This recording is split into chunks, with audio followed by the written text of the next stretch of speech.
अस्सलाम वालेकुम dear students. आज का जो हमारा टॉपिक है वो है exceptions of octet rule and valence shell electron pair repulsion theory.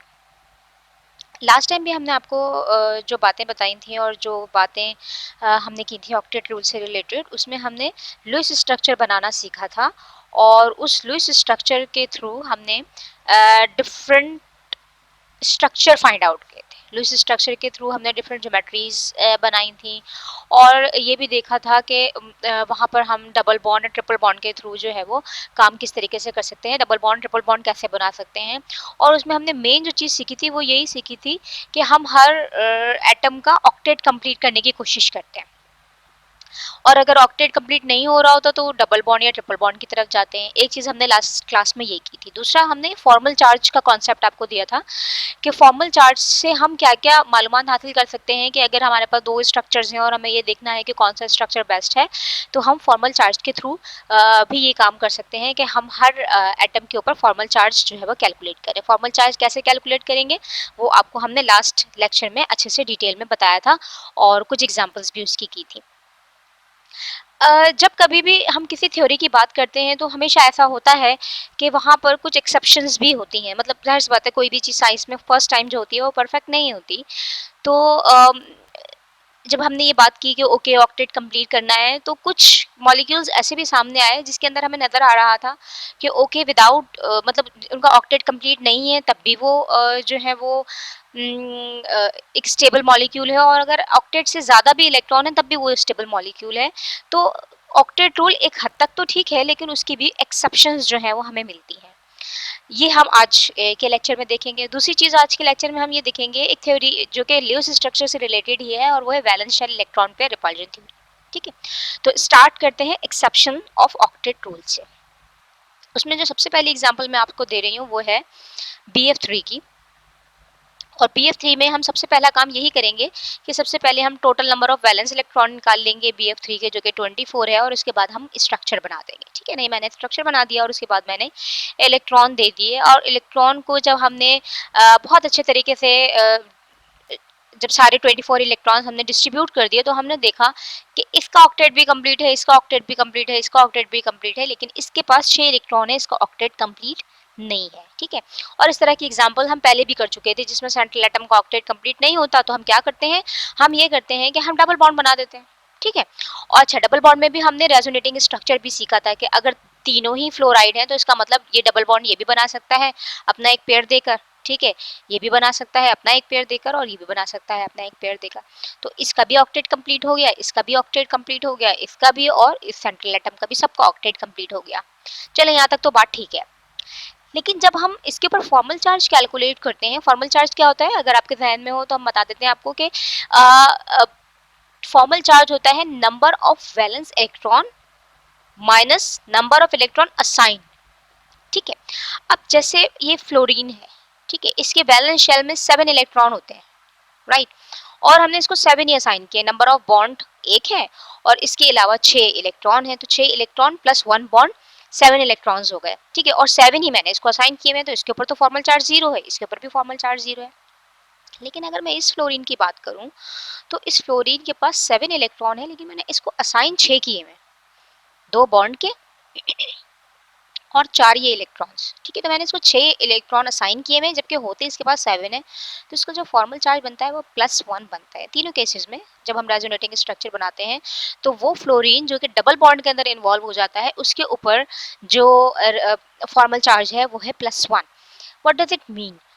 Fluorine जो है वो समझे एक तरीके से पीरियोडिक टेबल के अंदर काफ़ी इंपॉर्टेंस रखता है। इंपॉर्टेंस इस सेंस में रखता है कि वो काफ़ी यूनिक है, कि उसकी इलेक्ट्रॉन नेगेटिविटी जो है वो सबसे ज़्यादा होती है, और वो किसी भी कंपाउंड के साथ चाहे कोई भी हो उसके साथ वो हमेशा नेगेटिव रहता है। ठीक है, जो उसके साथ बॉन्ड बनाएगा वो पॉजिटिव होगा, लेकिन वो खुद जो है वो कभी भी पॉजिटिव में नहीं जा सकता। तो ये जो स्ट्रक्चर है जिसके अंदर हम देख रहे हैं कि हमने डबल बॉन्ड के थ्रू जो है वो सबका ऑक्टेट कंप्लीट करने की कोशिश की, लेकिन जब हमने जो फॉर्मल चार्ज कैलकुलेट किया तो फ्लोरीन के ऊपर +1 फॉर्मल चार्ज आ रहा है जो कि अलाउड ही नहीं है। ये फ्लोरीन के ऊपर +1 चार्ज अलाउड ही नहीं है। क्यों? इसलिए कि फ्लोरीन की इलेक्ट्रॉन नेगेटिविटी इतनी ज़्यादा होती है कि ये जिस किसी के साथ भी कंबाइन होता है वो सामने वाले को पॉजिटिव कर देता है, लेकिन खुद कभी भी पॉजिटिव नहीं होता। तो इसका मतलब ये हुआ, ये जो 3 रेजोनेटिंग स्ट्रक्चर मैंने बनाए हुए हैं ये एग्जिस्ट नहीं कर सकते। तो इसका मतलब ये हुआ कि जो BF3 का ये जो स्ट्रक्चर है बस यही इसका स्ट्रक्चर है। और ऑफ कोर्स अभी इसके अंदर हम मजीद चेंजेस करेंगे। जब हम valence shell electron pair repulsion theory देखेंगे तो हम देखेंगे कि इसकी जो शक्ल है, जो इसकी ज्योमेट्री है वो ऐसी नहीं होती।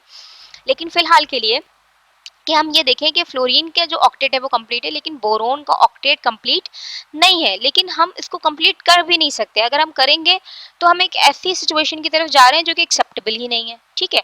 यानी फ्लोरीन के ऊपर +1 चार्ज आ रहा है जो कि एक्सेप्टेबल नहीं है। तो इसका मतलब ये जो 3 मैंने रेजोनेटिंग स्ट्रक्चर बनाए हैं ये एक्चुअली एग्जिस्ट नहीं करते। और BF3 का जो की जो लुईस स्ट्रक्चर है वो बस यहीं पर ही एंड हो जाएगा। और जो इसका जो इसकी ज्योमेट्री होगी वो भी हम और आगे देखेंगे कि वो क्या होगी, लेकिन यही इसका लुईस स्ट्रक्चर है और यही इसकी शेप है।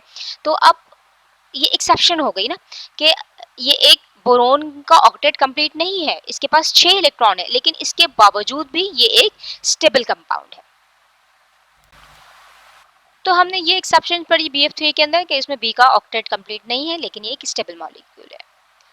इसके लिए हम वर्ड यूज करेंगे इनकम्प्लीट ऑक्टेट। BF3 में बोरोन का ऑक्टेट जो है वो इनकम्प्लीट है। एक और एग्जाम्पल देखते हैं, और ये एग्जाम्पल है PCl5 की। PCl5 में फॉस्फोरस 5th ग्रुप का है, क्लोरीन 7 ग्रुप का है, और हमने नंबर ऑफ इलेक्ट्रॉन्स 40 बना लिए हैं। और उसके बाद जब मैंने इसकी एक शेप बनाई और 40 इलेक्ट्रॉन्स जब इसको डिस्ट्रीब्यूट किए हैं तो ये सिचुएशन बनी है। अब आप अगर देखें तो इन क्लोरीन का जो ऑक्टेट है वो कंप्लीट है। इन सबको मैंने जो 40 इलेक्ट्रॉन्स दिए तो कुछ भी नहीं बचा, सब के सब डिस्ट्रीब्यूट होगा, राइट। लेकिन आप देखें तो इस फॉस्फोरस का जो ऑक्टेट है वो ऑक्टेट नहीं हुआ, इसके पास तो 10 इलेक्ट्रॉन हो गए ना, 5 बॉन्ड्स हैं, इसका मतलब फॉस्फोरस के पास 10 इलेक्ट्रॉन है। लेकिन ये एक स्टेबल कंपाउंड है, इसकी शेप ऐसी नहीं है, अभी हम जाएंगे शेप्स की तरफ। लेकिन बहरहाल ये एक स्टेबल कंपाउंड है, और स्टेबल कंपाउंड है भी और ऑक्टेट रूल को फॉलो भी नहीं कर रहा। यानी हम यहाँ पे ये कहेंगे कि यहाँ पर इसका जो ऑक्टेट है वो एक्सपेंडेड है, ऑक्टेट रूल को ये ओबे नहीं कर रहा। फॉस्फोरस में ऑक्टेट से ज़्यादा इलेक्ट्रॉन है। तो BF3 की जो एग्जांपल थी उसके अंदर जो है वो इनकम्प्लीट ऑक्टेट था, और यहाँ पर फॉस्फोरस पेंटाक्लोराइड के केस में हमारे पास एक्सपेंडेड ऑक्टेट जो है वो मौजूद है। यहाँ पर हमारे पास 10 इलेक्ट्रॉन है, लेकिन ये इसके बावजूद भी एक स्टेबल कंपाउंड है। तो जब कभी भी इस तरह की बात आती है तो इसका मतलब ये हुआ कि हमें लुईस स्ट्रक्चर को छोड़कर कहीं और जाना पड़ेगा, कोई और जो है वो थ्योरी की तरफ जाना पड़ेगा। और नेक्स्ट क्लासेस में हम यकीनन और मजीद थ्योरीज की बात करेंगे जो हमें इन सारे स्ट्रक्चर्स को एक्सप्लेन करेंगे कि ये BF3 ऐसा क्यों है, PCl5 ऐसा क्यों है। लेकिन अभी आज के जो लेक्चर में मैं इसी लुईस स्ट्रक्चर को लेकर आपको एक और थ्योरी एक्सप्लेन करने वाली हूँ, और उसका नाम है valence shell electron pair repulsion theory. Valence shell electron pair repulsion theory की सबसे जो इंपॉर्टेंट बात है वो ये कि ये आपको ज्योमेट्रीज के बारे में जो है वो बताएगी कि एक्चुअली ज्योमेट्री जो है वो ऐसी नहीं होगी कि मेरी अपनी मर्जी है कि अगर 3 बॉन्ड है तो मैंने ऐसा बना दिया, या 5 बॉन्ड है तो मैंने ऐसा बना दिया। यहाँ पर एक पर्टिकुलर ज्योमेट्री असाइन करेंगे वो पर्टिकुलर बॉन्ड्स के लिए, बॉन्ड पेयर्स के लिए या इलेक्ट्रॉन पेयर्स के लिए। Valence shell electron pair repulsion theory, जिसे हम वेस्पर थ्योरी भी कहते हैं, ये आपको बुक्स में इस तरह भी मिलेगी। Valence shell electron pair repulsion theory, इसको हम वेस्पर थ्योरी भी कहते हैं। तो इसके जो पोस्टुलेट्स हैं वो ये हैं कि geometry of the molecule is determined by the number of valence shell electron pairs, कि सेंट्रल एटम के अराउंड कितने इलेक्ट्रॉन पेयर्स हैं। अब इलेक्ट्रॉन पेयर्स का मतलब ऐसे पेयर्स जिसके अंदर इलेक्ट्रॉन इन्वॉल्व है। और इलेक्ट्रॉन पेयर्स होते हैं 2 टाइप्स के, एक होता है बॉन्ड पेयर, एक होता है लोन पेयर। हम बॉन्ड पेयर को भी इलेक्ट्रॉन पेयर ही कहेंगे और लोन पेयर को भी इलेक्ट्रॉन पेयर ही कहेंगे, ठीक है। अच्छा, अब यहाँ पर एक बात देखिएगा कि मैंने यहाँ सेंट्रल एटम के आगे A लिखा है, बॉन्ड पेयर के आगे मैंने X लिखा है, लोन पेयर के आगे मैंने E लिखा है। ये एक्चुअली हम वेस्पर नोटेशन के लिए यूज करेंगे जब कभी भी हम किसी मॉलिक्यूल की बात करेंगे, तो वहां पर हम उसकी नोटेशन देंगे कि वेस्पर नोटेशन इसकी क्या है। उस वक्त मैं आपको याद दिलाऊंगी कि सेंट्रल एटम को A कहते हैं, बॉन्ड पेयर के लिए हम X यूज करते हैं, और लोन पेयर को हम E से डिनोट करते हैं। अच्छा, अब वो पॉइंट आ गया जिसकी मैं अभी आपसे बात कर रही थी।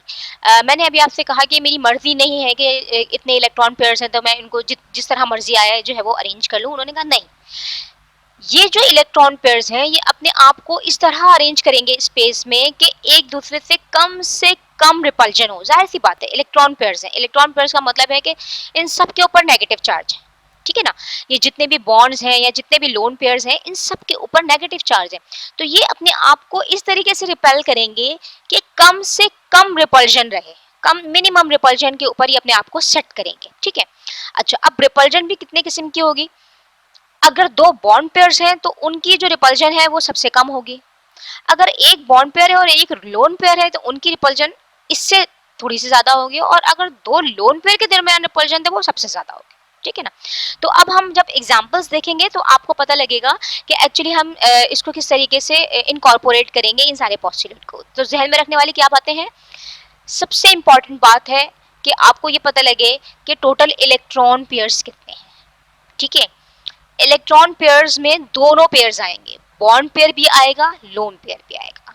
फिर जब हम बात करेंगे कि इसका स्ट्रक्चर क्या होगा, उस वक्त हम ये कहेंगे कि ओके, जो भी इसका स्ट्रक्चर होगा वो डिपेंड करेगा कि इसके पास इलेक्ट्रॉन पेयर्स कितने हैं around the central atom, electron pairs कितने हैं।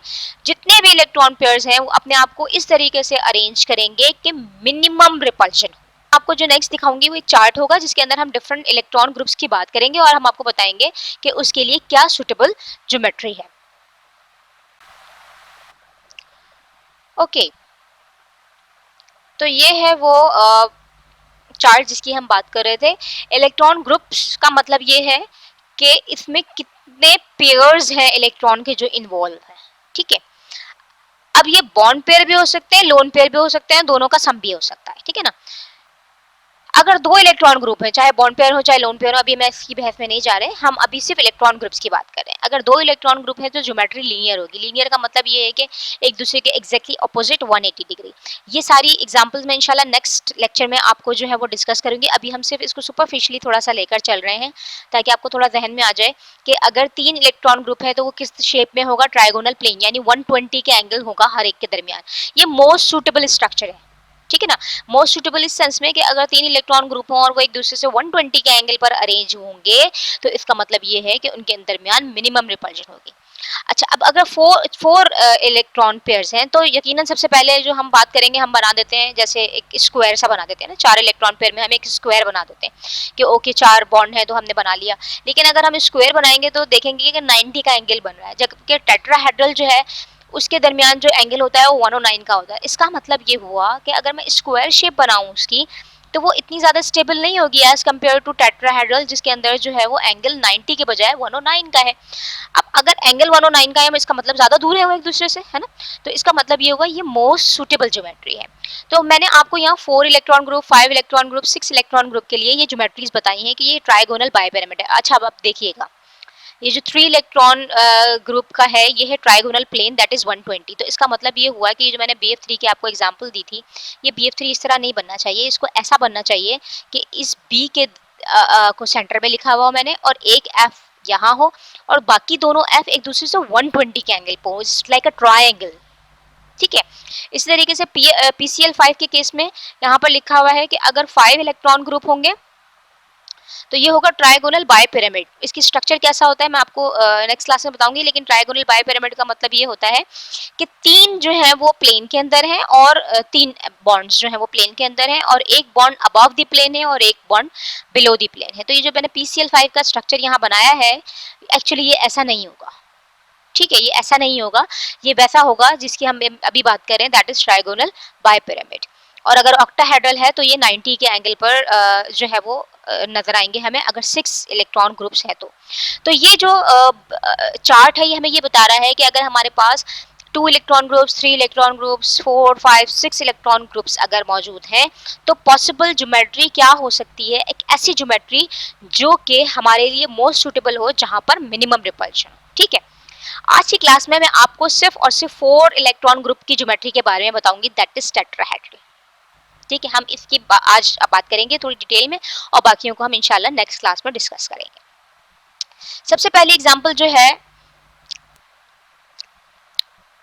ओके इस एग्जांपल पे जाने से पहले एक चीज हम और डिस्कस कर लें कि मैंने यहाँ पर आपसे बात की थी दो किस्म के इलेक्ट्रॉन पेयर्स की, है ना। मैंने आपको कहा था दो किस्म की बातें की हैं मैंने इलेक्ट्रॉन पेयर दो तरह के हैं, एक है बॉन्ड पेयर और एक है लोन। जब हम इलेक्ट्रॉन पेयर सिर्फ इलेक्ट्रॉन पेयर्स की बात करेंगे जिसमें बॉन्ड पेयर और लोन पेयर दोनों शामिल हैं, तो उसके लिए वर्ड यूज होगा इलेक्ट्रॉन ग्रुप ज्योमेट्री। लेकिन जब हम सिर्फ बॉन्ड पेयर की बात करेंगे जिसमें लोन पेयर शामिल नहीं होगा, तो उसके लिए हम वर्ड यूज करेंगे मॉलिक्यूलर ज्योमेट्री। तो हम दो किस्म की ज्योमेट्रीज की आपसे बात करेंगे, that is electron group geometry and second one is molecular geometry. Electron group geometry जिसके अंदर हम बॉन्ड पेयर्स को भी यूज करेंगे as well as lone pair, यानी हम यहाँ पे बात करें टोटल इलेक्ट्रॉन पेयर्स की। इलेक्ट्रॉन ग्रुप ज्योमेट्री में हम टोटल इलेक्ट्रॉन पेयर्स की बात करेंगे जिसमें दोनों चीजें शामिल हैं, दैट इज बॉन्ड पेयर भी और लोन पेयर भी। जबकि मॉलिक्यूलर ज्योमेट्री में हम लोन पेयर को इंक्लूड नहीं करेंगे, हम सिर्फ बॉन्ड पेयर की बात करेंगे। अभी हम जब एग्जांपल करेंगे तो आपको ये बहुत अच्छे तरीके से समझ में आ जाएगा कि मैं ये क्या बात कर रही हूँ। आपने दो टर्म जहन में रखनी है, इलेक्ट्रॉन ग्रुप ज्योमेट्री जिसमें बॉन्ड पेयर भी शामिल है, लोन पेयर भी शामिल है, और मॉलिक्यूलर ज्योमेट्री जिसमें सिर्फ बॉन्ड पेयर शामिल। ओके, ये एग्जांपल है CH4 की। CH4 में सबसे पहला काम हम बिल्कुल वैसे ही करेंगे जैसे कि हमने लुईस स्ट्रक्चर बनाने में किया था, तो हम बिल्कुल वैसे ही काम कर रहे हैं। सबसे पहला काम हमने ये किया कि टोटल नंबर ऑफ इलेक्ट्रॉन्स निकालिए कि ओके 8 इलेक्ट्रॉन्स, ठीक है, और फिर उसके बाद एक स्ट्रक्चर ड्रॉ कर लिया। जैसे कि मैंने अभी आपको बताया था कि मेरे जहन में तो यही आता है कि अगर 4 पेयर बनाने हैं, मुझे 4 बॉन्ड्स बनाने हैं, तो मैंने 4 बॉन्ड्स बना दिए ऐसे करके 90 डिग्री के एंगल पर, है ना। और जब मैंने इलेक्ट्रॉन दिए तो बिल्कुल ऐसा ही हो रहा है कि 1 2 3 4 5 6 7 8 8 इलेक्ट्रॉन पूरे हो गए, शेप बन गई, ठीक है। लेकिन अभी मैंने बात की आपको कि 4 इलेक्ट्रॉन ग्रुप के लिए जो ज्योमेट्री होगी, 4 इलेक्ट्रॉन ग्रुप के लिए जो ज्योमेट्री होगी वो क्या होगी, टेट्राहेड्रल। और टेट्राहेड्रल कैसा होता है, टेट्राहेड्रल ऐसा होता है कि जिसमें हमारे पास 109 डिग्री के एंगल पर सारे ही ये जितने भी हाइड्रोजन हाइड्रोजन के बॉन्ड्स हैं, इन सब के दरमियान 109 का एंगल है। ये भी 109 का एंगल है, ये भी और ये भी, ठीक है। इसको आप इस तरीके से देख सकते हैं, ठीक है। अच्छा, एक काम और भी कर लेते हैं, और वो ये कि मैं आपको दिखा भी देती हूँ टेट्राहेड्रल दिखने में कैसा लगता है। ओके, ये देखिएगा, ये है मीथेन का स्ट्रक्चर टेट्राहेड्रल, ठीक है। ये मैंने जब अभी आपको यहाँ दिखाया है, यहाँ पर, तो ये ऐसे ही दिखाया है ना कि एक बॉन्ड ऐसे है, एक बॉन्ड ऐसे, और 3 इस तरीके से ये पिरामिड की शक्ल में लगे हुए हैं, और ये अबव द प्लेन है, ठीक है ना।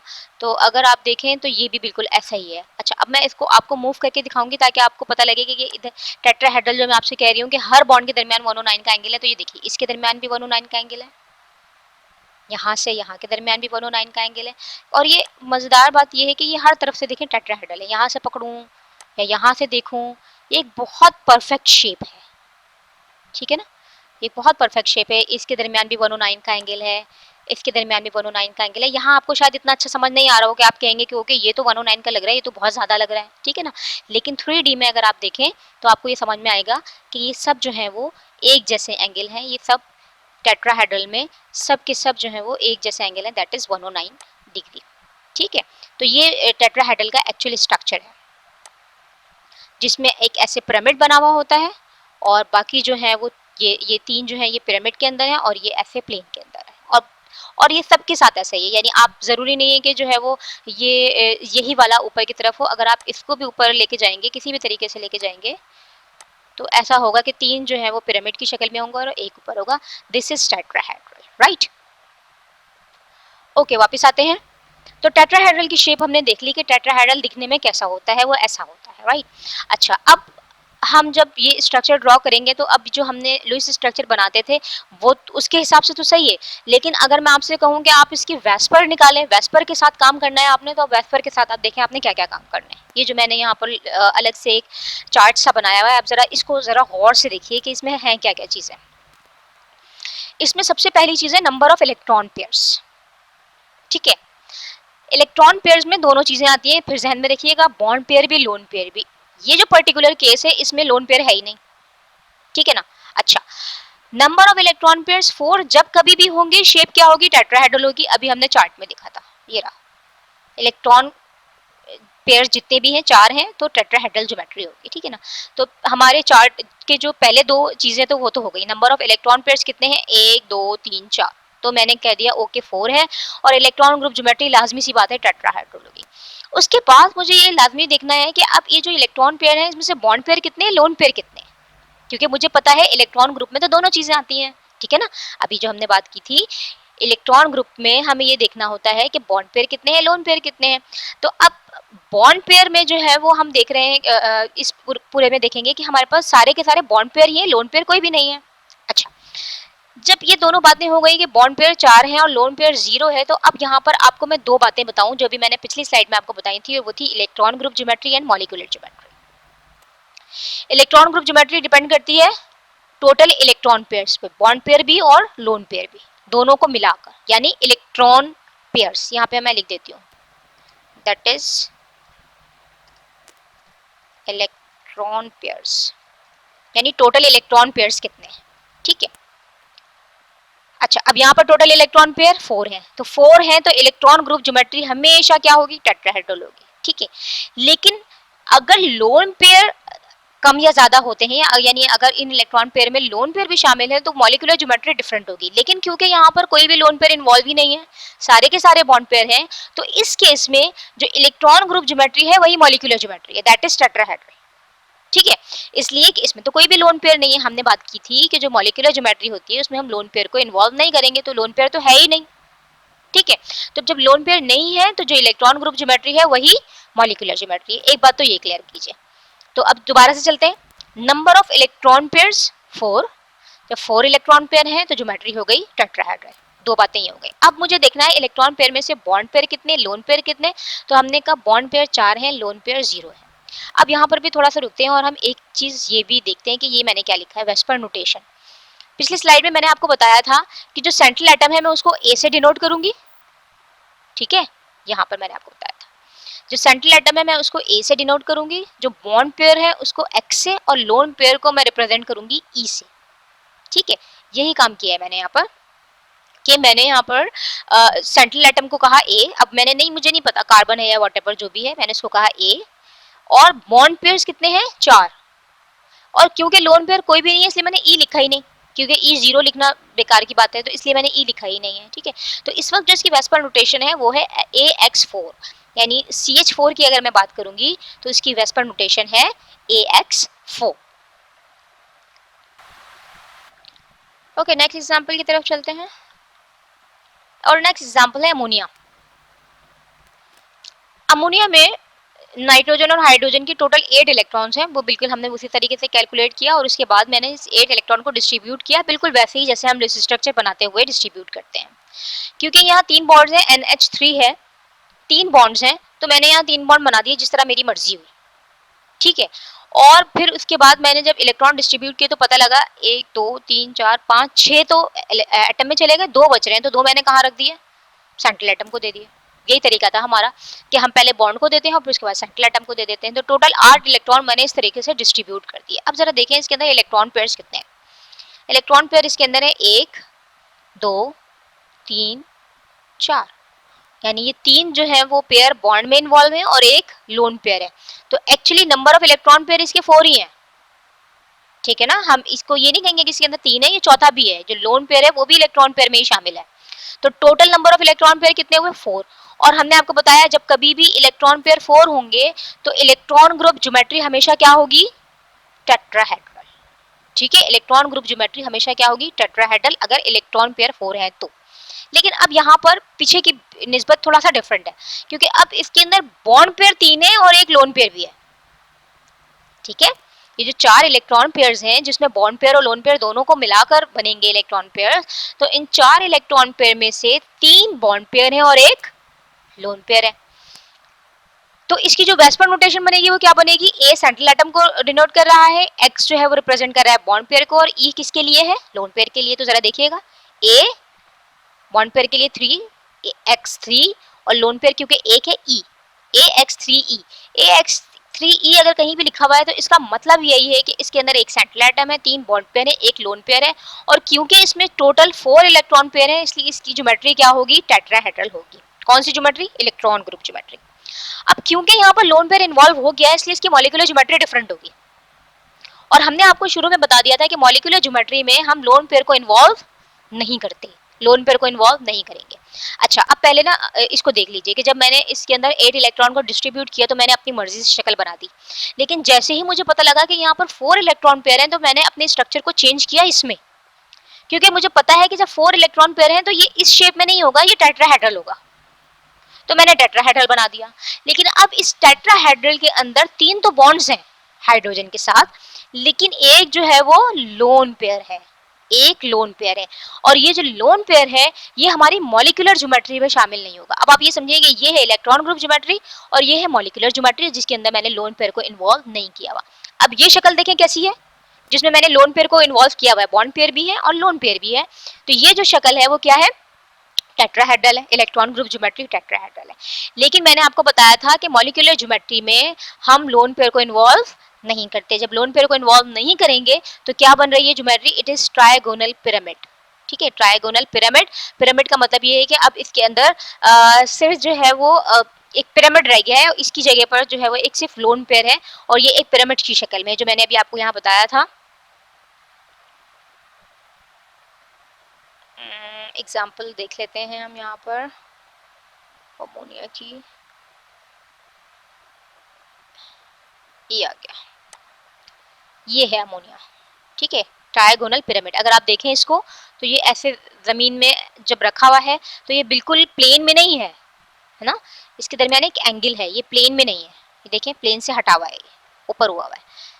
ठीक है, हम इसको घुमाकर देख रहे हैं इसको, तो ये देखें आप कि ये प्लेन में नहीं है। तो दिस इज ट्रायगोनल पिरामिड। ये एक लोन पेयर है इसके ऊपर। ठीक है, ये है टेट्राहेड्रल, इसकी इलेक्ट्रॉन ग्रुप ज्योमेट्री टेट्राहेड्रल है, लेकिन जो इसकी मॉलिक्यूलर ज्योमेट्री है जिसमें हम लोन पेयर को इन्वॉल्व नहीं करेंगे, इट इज ट्रायगोनल पिरामिड।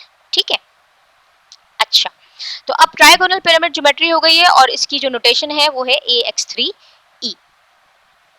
अच्छा, अब एक इंपॉर्टेंट चीज, हमने आपको शुरू में एक बात बताई थी कि ये जो इलेक्ट्रॉन पेयर्स होते हैं ये अपने आप को अरेंज करते हैं मिनिमम रिपल्जन पर। ठीक है, और रिपल्जन हमने आपको बताई थी कि 3 किस्म की होती है, bond pair bond pair, bond pair lone pair, lone pair lone pair. अभी जो पीछे वाली एग्जांपल थी इसके अंदर सारे बॉन्ड पेयर थे, तो बॉन्ड पेयर जो थी रिपल्जन सिर्फ वो थी और जो एंगल बन रहा था वो 109.5 था। लेकिन अब जरा देखिए यहाँ पर ये जो एंगल था, अब टेट्राहेड्रल है तो एंगल तो यही होना चाहिए, लेकिन क्योंकि अब यहाँ पर एक हाइड्रोजन की जगह पर क्या आ गया है, एक लोन पेयर आ गया है, तो अब क्या होगा, इस लोन पेयर की इससे इससे और इससे जो रिपल्जन होगी वो ज्यादा होगी as compare to bond pair. जब यहाँ पर हाइड्रोजन था तो उस वक्त जो इसकी रिपल्जन थी वो एज कम्पेयर टू अब लोन पेयर जब यहाँ पर है तो उससे ज्यादा होगी। जब ये ज्यादा होगी तो इसका मतलब ये इसको भी कंप्रेस करेगा, इसको भी कंप्रेस करेगा, इसको भी कंप्रेस करेगा, और इनके दरमियान का जो एंगल था वो 109 से कम होकर कितना हो गया, 107। ठीक है, क्योंकि यहाँ पर एक लोन पेयर मौजूद है और लोन पेयर बॉन्ड पेयर की जो रिपल्जन है वो बॉन्ड पेयर रिपल्जन के मुकाबले में ज्यादा होती है। ओके, एक और एग्जांपल लेते हैं, वाटर।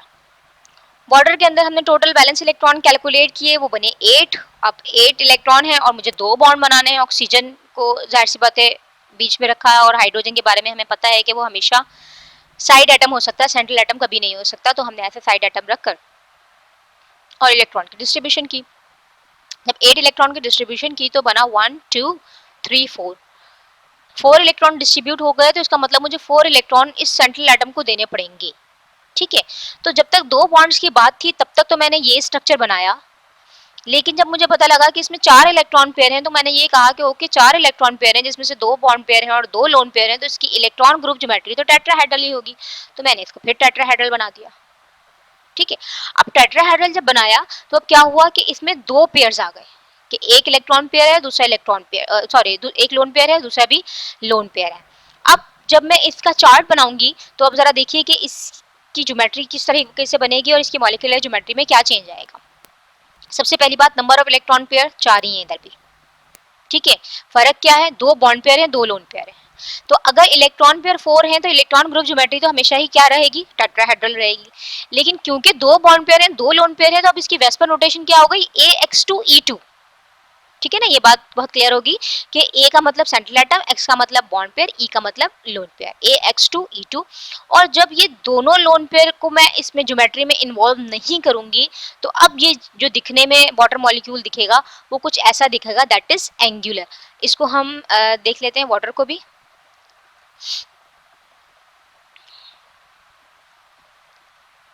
ये रहा वाटर, ये वाटर हमें ऐसे दिखेगा, ठीक है।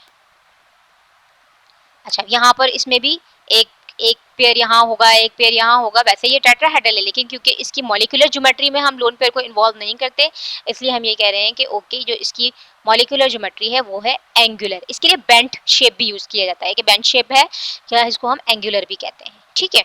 तो ये हो गया हमारा वाटर मॉलिक्यूल और ये हो गई इसकी ज्योमेट्री। तो इम्पॉर्टेंट पॉइंट क्या है इस पूरे केस के अंदर, इन सब के अंदर हमें ये नजर आ रहा है कि मैंने जो तीनों एग्जांपल कराई है ना आपको, इस तीनों टेट्राहेड्रल की, ठीक है। तो बिल्कुल भी जो है वो समझने की बात है कि हम नंबर ऑफ बॉन्ड्स देख के नहीं पहचान सकते कि ये टेट्राहेड्रल है। जरा देखिएगा, ये CH4 है, ये टेट्राहेड्रल है। ये NH3 है, इसमें 3 बॉन्ड्स है लेकिन ये फिर भी टेट्राहेड्रल है, ठीक है। और ये H2O है, इसमें 2 बॉन्ड्स हैं लेकिन ये फिर भी टेट्राहेड्रल है।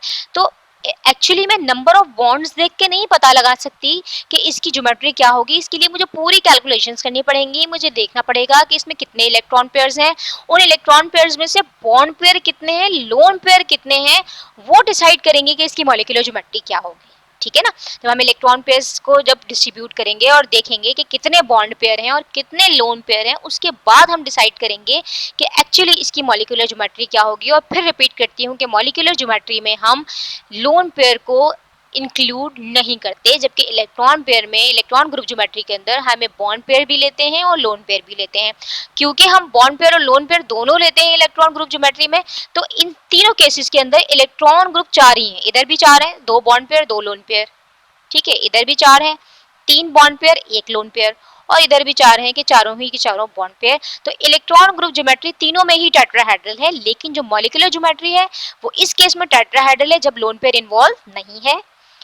इस केस में ट्राइगोनल पिरामिड है जब 1 लोन पेयर इन्वॉल्व है, और इस केस में जब 2 लोन पेयर इन्वॉल्व हैं तो इस वक्त इसकी मॉलिक्यूलर ज्योमेट्री है एंगुलर, ठीक है।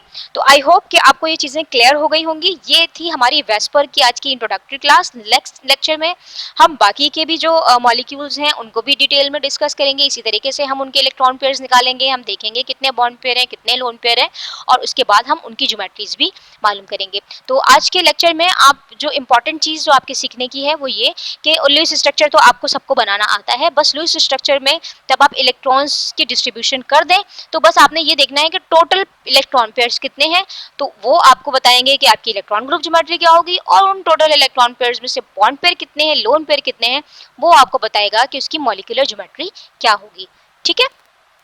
ओके।